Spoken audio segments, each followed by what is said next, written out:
تو کان لگا کہیں سنتی رہتی ہے، کہیں تعریف تو نہیں کر رہے ہیں میری۔ تو اس طرح سے ٹاٹ کے پاس کھڑی ہو کر کے عورتیں سب دیکھ بھی رہی تھی، اللہ کے نیک بندے کو دیکھنے کے لیے آتی ہے، تو دیکھ رہی تھی، وہ سنی تعریف کرتے ہوئے تو زور سے رونے لگی چلا کر کے۔ پوچھا کہ بھائی کیا ہوا، گھر میں کچھ حادثہ ہو گیا کیا؟ بلاؤ ان کو، کیا ہوا؟ جب پوچھا گیا تو کہا کہ میرے شوہر 20 سال ہو گیا شادی کا، آج تک میرے کھانا بنانے کی تعریف نہیں کی۔ 20 سال میں میرے شوہر نے آج تک کبھی میرا کھانا بنانے ہوئے کی تعریف نہیں کی، اور آج آپ پہلی مرتبہ کھانا کھائے ہیں تو میری اتنی تعریف کی ہے۔ اس وجہ سے مجھے رونا آ گیا، جذبات کو وہ قابو میں نہیں رکھ پائے۔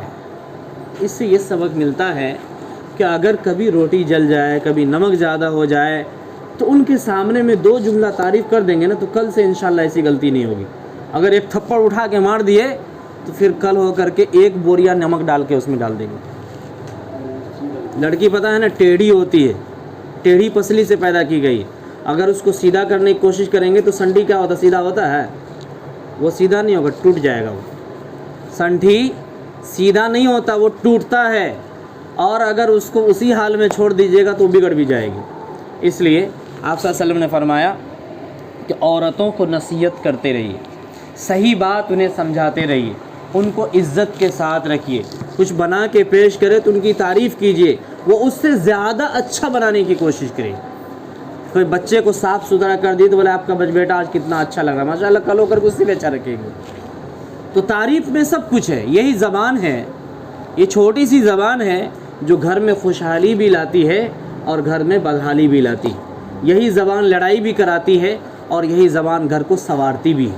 تو لہٰذا قرآن کی جو آیت میں نے پڑھی تھی، الذین یؤمنون بالغیب ویقیمون الصلاۃ ومما رزقناہم ینفقون، اس کے اندر 3 باتیں بیان کی گئی ہے۔ ایک بات یہ کہ اللہ تبارک تعالیٰ کی غیب پر ایمان لے آؤ۔ اللہ کو کوئی دیکھا نہیں ہے، اللہ ایک ہے، اللہ بے نیاز ہے، اللہ نہ کسی کا باپ نہ کسی کا بیٹا ہے، وَلَمْ يَكُنْ لَهُ كُفُوًا أَحَدٌ، اللہ کے ہمسر کوئی نہیں ہے۔ تو اللہ کو بغیر دیکھے اللہ پر ایمان لاؤ، پہلی بات۔ وَيُقِيمُونَ الصَّلَاةَ، نماز قائم کرو۔ دوسری بات، نماز ہر حال میں پڑھنا فرض ہے، نماز کسی بھی حال میں معاف نہیں ہے۔ حضرت عمر بن خطاب رضی اللہ تعالیٰ عنہ کو نماز کی حالت میں برچھا مار دیا گیا، خون بہہ رہا تھا، خون کا فوارہ۔ حضرت عمر بن خطاب نے کہا نماز کی حفاظت کرو، نماز ضائع نہ ہونا چاہیے، نماز کی حفاظت کرو۔ حضرت علی رضی اللہ تعالیٰ عنہ کو برچھا مارا گیا اور وہ اس طرح کا نشتر تھا کہ پاؤں کے گوشت میں جا کر کے گھس گیا، اتنی شدید تکلیف تھی ان کو۔ انہوں نے کہا کہ اس کو کوئی نہیں نکال سکتا ہے، جب میں نیت باندھ لوں نماز کے لیے تو اس وقت میں اس برچھا کو کھینچ لینا۔ وہ نماز کے لیے نیت باندھے اور اس کے بعد اس کو آسانی سے کھینچ لیا گیا، نماز میں اس کو محسوس بھی نہیں ہوا، پتہ بھی نہیں چلا۔ تو نماز اس لگن سے پڑھنا چاہیے کہ اللہ تعالیٰ حاضر و ناظر ہے، اللہ تعالیٰ کو ہم دیکھ رہے ہیں، اگر یہ شکل نہ ہو سکے تو اللہ ہم کو دیکھ رہا ہے۔ یہ زندگی اللہ کی دی ہوئی ہے، ہم سب کو پیدا ہونے سے پہلے اللہ تعالیٰ نے اتنا بڑا آسمان، اتنی بڑی زمین اور اس کے اندر ہوا کا چلنے کا نظام، پانی کا نظام، انسان کی جو بھی ضرورت ہو سکتی تھی اللہ تعالیٰ نے ساری ضرورت کو پیدا کر کے انسان کو پیدا کیا۔ کوئی ضرورت ہے جو انسان کا باقی ہو؟ کوئی ضرورت نہیں۔ ہر ضرورت کی چیز کو اللہ نے دنیا میں پیدا کر دیا، اس کے بعد انسان کو پیدا کیا۔ تو انسان کے لیے کوئی کمی اللہ تعالیٰ نے نہیں چھوڑی۔ اللہ نے اس دنیا کو دیکھنے کے لیے 2 آنکھ بھی دیا ہے۔ اس دنیا کی حقیقت اگر پوچھنا ہے تو ان سے پوچھیے جس کو آنکھ نہیں ہے، وہ دنیا نہیں بتا پائیں گے، وہ پھل کی حقیقت نہیں بتا پائیں گے، وہ دنیا کی رنگریلیوں کو نہیں بتا پائیں گے۔ ہمارے پاس جو اللہ تعالیٰ نے آنکھ دیا وہ کس لیے دیا ہے؟ عبرت حاصل کرنے کے لیے دیا ہے۔ ہم دیکھ رہے ہیں کہ رات کے بعد دن ہو رہا ہے، دن کے بعد رات ہو رہی ہے۔ ہم دیکھ رہے ہیں کہ ایک بچہ جوان ہو رہا ہے، جوان ہونے کے بعد بوڑھا ہو رہا ہے، پھر مر رہا ہے۔ تو یہ کیا ہے؟ یہ ہمارے لیے سبق ہے کہ ہم بھی ایک دن بوڑھا ہوں گے یا جوانی میں مر سکتے ہیں، کوئی گارنٹی نہیں ہے۔ موت کا وقت متعین ہے، کسی کو پتہ نہیں ہے، اللہ کے علاوہ کوئی نہیں جانتا موت کا وقت کب ہے۔ تو لہٰذا جس مقصد کے لیے ہم لوگوں کو اللہ نے دنیا میں پیدا کیا ہے، اشرف المخلوقات بنا کر کے پیدا کیا ہے، اس مقصد کو سمجھنا یہ ہم سب کی لازمی ضرورت ہے، ہم سب کی ذمہ داری ہے۔ آنکھ رہتے ہوئے کوئی کہ ہم نہیں دیکھتے ہیں تو یہ بہت بڑی غلطی ہے، یہ بہت بڑی بھول ہے۔ ہم نماز نہیں پڑھ رہے ہیں تو یہ ہم اللہ کو دھوکہ نہیں دے رہے بلکہ اپنے آپ کو دھوکہ دے رہے ہیں۔ وَيُقِيمُونَ الصَّلَاةَ وَمِمَّا رَزَقْنَاهُمْ يُنْفِقُونَ، اور اللہ تعالیٰ نے جو مال دیا ہے اس مال کو اللہ کے راستے میں خرچ کرتے رہو۔ یہ مال دیا ہوا کس کا ہے؟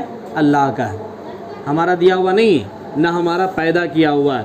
ہم لوگوں کو صحت بنا کے رکھا، کماتے ہیں کھاتے ہیں، اگر صحت نہیں رہے تو ایک مہینہ میں تو خاک پتی بن جاتا ہے۔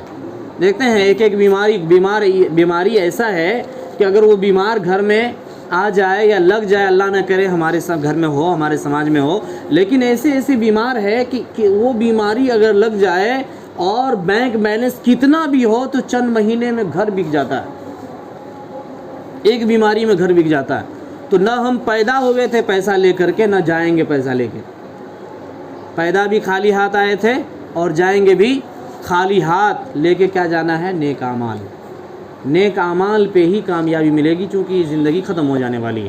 اور بنی الاسلام علی خمس شہادت ان لا الہ الا اللہ، اللہ کے نبی صلی اللہ علیہ وسلم نے فرمایا کہ اسلام کی بنیاد 5 چیزوں پر ہے۔ ہر چیز کی اصل ہوتی ہے نا، گھر جو بناتے ہیں تو اس میں کیا کرتے ہیں؟ پیلر ڈالتے ہیں، 4 کونے پر جو ہوتا ہے اس کو بنیاد کہتے ہیں۔ مکان کی بنیاد ان 4 پیلروں کے اوپر ہوگا اور اس کو مضبوط بنایا جاتا ہے۔ اگر کمزور بنایا جائے تو چھت گر جائے گا، مکان کی بنیاد مضبوط نہیں ہو پائے گی۔ تو اسی طرح سے اسلام کی بنیاد 5 چیزوں پر ہے۔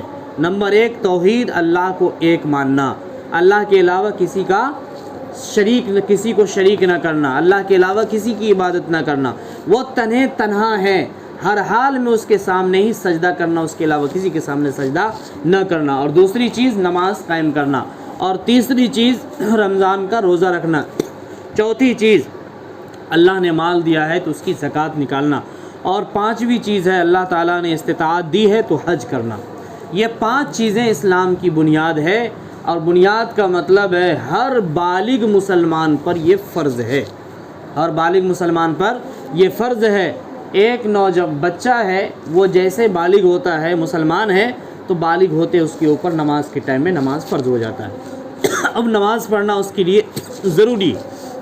اسی طرح سے روزہ کا ٹائم آتا ہے تو اس پر روزہ فرض ہوتا ہے، مال ہو جاتا ہے تو زکوٰۃ فرض ہوتا ہے، اس سے زیادہ مال ہو گیا تو اس کے اوپر حج فرض ہو جاتا ہے۔ اسی طرح سے کوئی آدمی مسلمان ہے، مسلمان نہیں ہے، وہ اسلام قبول کیا ہے، چاہے وہ بالغ ہو، بڑا ہو، چاہے چھوٹا ہو، جیسے اسلام قبول کرتا ہے تو اسلام قبول کرنے کے بعد اس کے اوپر نماز فرض ہو جاتا ہے۔ دوسرے مرحلے میں کیا ہے؟ توحید کے بعد نماز ہے، نماز فرض ہو جاتا ہے۔ تو لہٰذا بھول کے بھی نماز نہیں چھوڑنی چاہیے، نماز چھوڑنے والوں کا انجام بہت برا ہے۔ اللہ تعالیٰ نے ہم سب کو اسی لیے پیدا کیا، ہماری مقصد ہی اللہ تعالیٰ کی عبادت ہے۔ وما خلقت الجن والانس الا لیعبدون، ہم نے انسانوں اور جناتوں کو اسی لیے پیدا کیا ہے تاکہ وہ میری عبادت کرے۔ اگر مقصد کو چھوڑ کر دوسری چیز کو لے کے جی رہے ہیں تو وہ انسان کبھی بھی کامیاب نہیں ہو سکتا ہے۔ مثلاً ایک آدمی گیا اسکول پڑھنے کے لیے اور وہ پڑھائی نہیں کر رہا ہے، سارا کام کر رہا ہے، ہوٹل میں کھانا بھی کھا رہا ہے، گھوم بھی رہا ہے، پیشاب پیخانہ بھی کر رہا ہے، سو بھی رہا ہے، دن بھر سوتا ہے، رات بھر سوتا ہے، تو پڑھائی میں کبھی مقصد میں کبھی کامیاب نہیں ہو پائے گا، چونکہ جس مقصد کے لیے گیا ہے اس مقصد میں وہ کامیاب نہیں ہے۔ اسی طرح سے کوئی آدمی کام کرنے کے لیے جائے اور مہینہ بھر سوئے رہے، کیا تنخواہ مل جائے گی نا؟ اس کو نہیں ملے گی، کیونکہ وہ کام نہیں کیا۔ جس مقصد کے لیے کمپنی والوں نے اس کو رکھا تھا اس مقصد میں وہ کیا ہے؟ فیل ہے، اس مقصد میں وہ ناکام ہے، تو کمپنی والے ان کو تنخواہ کبھی نہیں دے سکتی ہے۔ تو لہٰذا مقصد جو بھی ہے، اللہ تعالیٰ نے ہمیں دنیا میں اسی لیے اشرف المخلوقات بنا کر کے بھیجا ہے تاکہ ہم اللہ تعالیٰ کی عبادت کریں۔ اب ہم کو سوچنا ہے کہ ہم اللہ کی عبادت کر رہے ہیں یا نہیں کر رہے ہیں۔ اگر کر رہے ہیں تو مقصد میں کامیاب ہے، اگر نہیں کر رہے ہیں تو مقصد میں کامیاب نہیں ہے۔ اور جو مقصد میں کامیاب نہیں ہوتا، تنخواہ مل جاتی نا اس کو؟ نہیں ملتی ہے جی۔ دیکھیے دنیا میں چھوٹا سے چھوٹا کام کرنے والا کیوں نہ ہو، ہر آدمی اپنا محاسبہ کرتا ہے صبح سے شام تک۔ ابھی دیکھیے میلہ ویلا لگا ہوا ہے، چھوٹی موٹی دکان کرنے والا آدمی جو چند کھلونا کا سامان رکھا ہو صبح سے شام تک بیچتا ہے، وہ بھی محاسبہ کرتا ہے کہ ہم اس میں پیسہ کتنا لگا ہے، کتنا فائدہ ہوا۔ ہر آدمی گنتا ہے پیسہ صبح سے شام تک کام کر کے کہ ہم کو اس میں فائدہ ہوا کہ نقصان ہوا۔ فائدہ ہوتا ہے تو خوشی مناتا ہے، نقصان ہو جائے تو دکھ ہوتا ہے، افسوس ہوتا ہے، شرمندگی ہوتی ہے کہ اتنا محنت کیے، دھوپ میں بیٹھے، صبح سے شام تک بیٹھے، کوئی فائدہ نہیں ہوا ہے۔ تو اسی طرح سے اللہ تعالیٰ نے ہم کو بھی بغیر مقصد کا پیدا نہیں کیا۔ ہمیں جو دو آنکھ دیا، دو ہاتھ دیا، دو پاؤں دیا، ہم اور اس کے بعد جو ہے ہمیں منہ دیا، اتنا بہترین سانچے میں اللہ تعالیٰ نے انسان کو ڈھالا ہے۔ انسان کو ایک طرف رکھ دیجئے اور دوسرے 18,000 مخلوق کو دوسری طرف رکھ دیجئے، تو اللہ تعالیٰ نے انسان کو سب سے بہترین بنایا ہے۔ اسی لیے بنایا تاکہ یہ اللہ کی عبادت کرے۔ جانوروں میں دیکھیے اونٹ سب سے لمبا ہے، لیکن اونٹ اگر چاہ لے تو انسان کو دوڑا دوڑا کے مار سکتا ہے، کچھ بھی کر سکتا ہے۔ اللہ تعالیٰ نے اونٹ کے اندر ایسی ہمدردی ڈال دی ہے کہ ایک چوہا بھی اس کے رسی کو لے کر کے جانے لگے تو وہ لے کے چلا جائے گا، اور اس کے پیچھے پیچھے اونٹ چلا جاتا ہے۔ افلا ينظرون الى الابل كيف خلقت، اللہ تعالیٰ نے فرمایا کہ دیکھو ذرا اونٹ کو کہ ہم نے کس طرح سے اس کو پیدا کیا ہے۔ 1 مہینہ کی خوراک وہ 1 ہفتہ میں کھا کے رہ سکتا ہے، اور 1 ہفتہ کا پانی وہ 1 دن پی کر کے رہ سکتا ہے۔ رات بھر ان کو سفر کرنے کے لیے چھوڑ دیجئے، ایک بار پلک نہیں جھپکے گا۔ کتنا بھاری وزن اس کے پیٹھ پر دے دیجئے، وہ لاد کر کے لے کے چلا جائے گا۔ بڑی بڑی خصوصیت اللہ تعالیٰ نے اونٹ کے اندر رکھی۔ اتنا بڑا جانور ہے لیکن ایک انسان کے تابع ہے۔ یہ کون کیا ہے؟ یہ اللہ تعالیٰ نے کیا ہے۔ ہر مخلوق کو انسان کے تابع اللہ نے کیا ہے۔ تو یاد رکھنا چاہیے دنیا کی ہر چیز کو، الدنیا خلقت لکم وانتم خلقتم للآخرہ، دنیا کی ساری چیزوں کو اللہ تعالیٰ نے انسانوں کے فائدے کے لیے بنایا ہے، اور انسان کو آخرت بنانے کے لیے بھیجا ہے۔ انسان کو آخرت بنانے کے لیے بھیجا ہے کہ آخرت میں ہمارا کیا مقام ہوگا، اللہ تعالیٰ نے کامیابی کے لیے کیا کیا شرائط رکھے ہیں، اس کامیابی کے راستے پر چلیں گے۔ دنیا دیکھیے کتنا بھی کما کے چلے جائیں، سونے کا مکان بنا کے چلے جائے، سونا کے مہنگیا میں سو کر کے چلے جائے۔ فرعون کیا کرتا تھا؟ ان کے پاس خزانے کی ریل پیل تھی، سونے کا مکان تھی، سونے کا مہنگیا بنایا تھا بیٹھنے کے لیے، سونے کے لیے، سونا کا، اس کے اوپر وہ سوتا تھا۔ لیکن آج کہاں ہے؟ آج مصر کے عجائب خانہ میں۔ جب دولت دیا تو کیا کہا؟ انا ربکم الاعلی، میں سب سے بڑا خدا ہوں، مجھ سے بڑا خدا کوئی نہیں ہے۔ لیکن اللہ تعالیٰ نے ان کے خدائی کو دریائے قلزم میں غرق کر دیا، کہا تم خدا ہو تو بچو۔ جب مرنے لگا، تڑپنے لگا، اس کی لمبائی بھی اتنی بڑی تھی، 60 ہاتھ تھا، کتنا تھا۔ تو بہرحال جب وہ ڈوبنے لگا تو کہا کہ ہم ایمان لائے موسیٰ پر، موسیٰ کے خدا پر، لیکن اس وقت کا ایمان لانا کوئی کام کا نہیں تھا۔ زندگی جب ملی تو اکڑتا تھا، صبح و شام کہتا تھا میرا ہے پانی، میرے حکم سے برس رہا ہے، اور دنیا میں چلا رہا ہوں، میں ہی خدا ہوں، میرے سامنے سجدہ کرو۔ بادشاہ سکندر بھی بہت بڑا بادشاہ تھا، انہوں نے بھی اس ملک پر راج کیا ہے، اور بہت خودداری کے ساتھ انہوں نے بادشاہت کی، اور ان کے دور سلطنت میں کسی چیز کی کمی نہیں تھی۔ جب وہ مرنے لگا تو انہوں نے کہا کہ میرا ہاتھ، دونوں ہاتھ کفن سے باہر کر دینا، میرا دونوں ہاتھ کفن سے باہر کر دینا۔ لوگوں نے پوچھا کہ بھائی دیکھنے والے یہ کہیں گے کہ مرنے کے بعد بھی ان کی خواہش پوری نہیں ہوئی ہے، آج بھی یہ چاہتا ہے فلاں ملک کو اپنے قبضہ میں کر لے، فلاں سلطنت کو اپنے قبضہ میں ملا لے، فلاں خزانے کو ہم لے لے، آج بھی ہاتھ پھیلا رہا ہے، مطلب مانگ رہا ہے، اس کے شوق پورا نہیں ہوا، ان کی خواہش پوری نہیں ہوئی، اس کا لالچ ختم نہیں ہوا۔ انہوں نے کہا نہیں، جو یہ سمجھیں گے ان کو یہ کہہ دینا کہ سکندر بادشاہ اتنا بڑا بادشاہ ہونے کے باوجود آج جب قبر میں جا رہا ہے تو خالی ہاتھ جا رہا ہے۔ یہ سبق کے لیے، عبرت کے لیے انہوں نے دونوں ہاتھ باہر کروایا تھا کفن سے، تاکہ لوگ عبرت حاصل کرے کہ میرے پاس سب کچھ تھا، لیکن جب ہم جا رہے ہیں تو میرا ہاتھ خالی ہے، میرے ہاتھ میں کچھ بھی نہیں ہے۔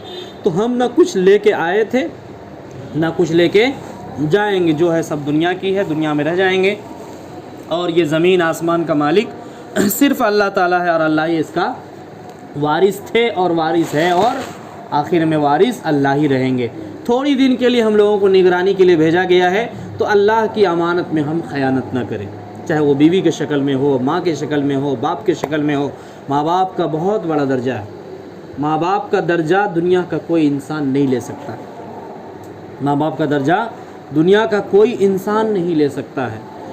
اور جس نے ماں باپ کے ساتھ بے وفائی کی، ماں باپ کو ستایا، تو اسے جنت نہیں مل پائے گا، کیوں نہیں ملے گا؟ اس لیے کہ اللہ کے نبی صلی اللہ علیہ وسلم نے فرمایا کہ باپ جنت کا دروازہ ہے اور ماں کے قدموں کے نیچے جنت ہے۔ ماں کے قدموں کے نیچے جنت ہے، باپ جنت کا دروازہ ہے۔ تو یہاں دروازہ باپ کو بنایا ہے، قدموں کے نیچے جنت ماں کے ہے، اور انہی سے ہم ناراض ہو کے آئیں گے تو کیا جنت مل جائے گی؟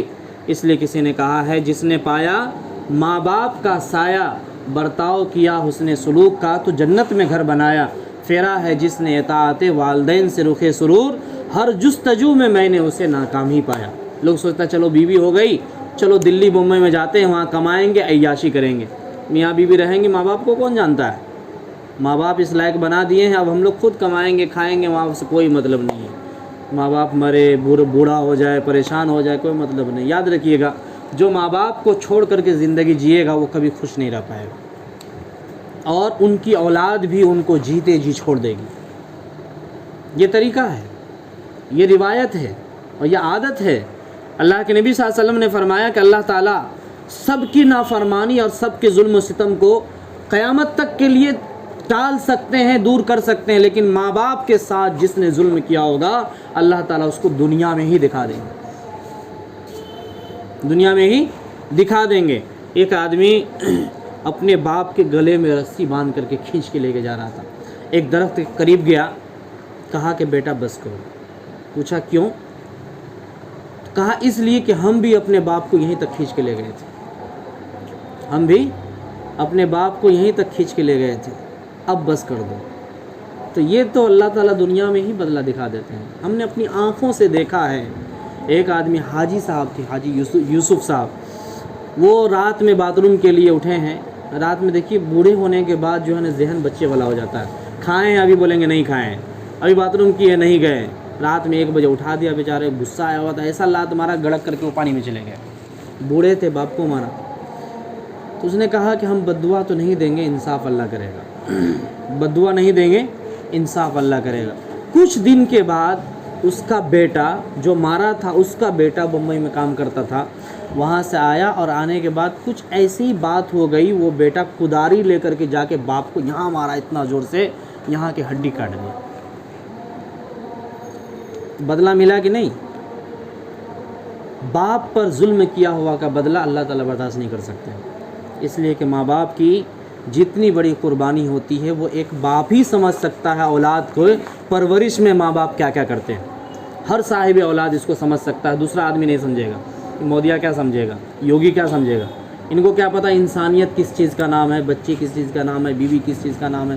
جس کے پاس اولادی نہیں ہے اس کے دل میں رحم نہیں ہوگا، وہ دوسرے کے درد کو نہیں سمجھ سکتا ہے۔ جب خود درد کو محسوس نہ کرے وہ دوسرے کے درد کو محسوس نہیں کر سکتا ہے۔ تو اس لیے میرے بھائیوں، اللہ تعالیٰ سے دعا کیجیے اللہ تعالیٰ ہم سب کو کہنے سننے سے زیادہ عمل کرنے کی توفیق عطا فرمائے۔ اللہ تعالیٰ ہم سب کو دین پر چلنے کی توفیق عطا فرمائے، اور جو شادی ہونے والی اس میں خیر و برکت کو داخل فرمائے، تمام شرور و فتن سے محفوظ فرمائے۔ اللہ تعالیٰ دونوں کے درمیان محبت، الفت، عقیدت پیدا فرمائے، اور ہر طرح کی خلفشاری سے اس گھر کی حفاظت فرمائے۔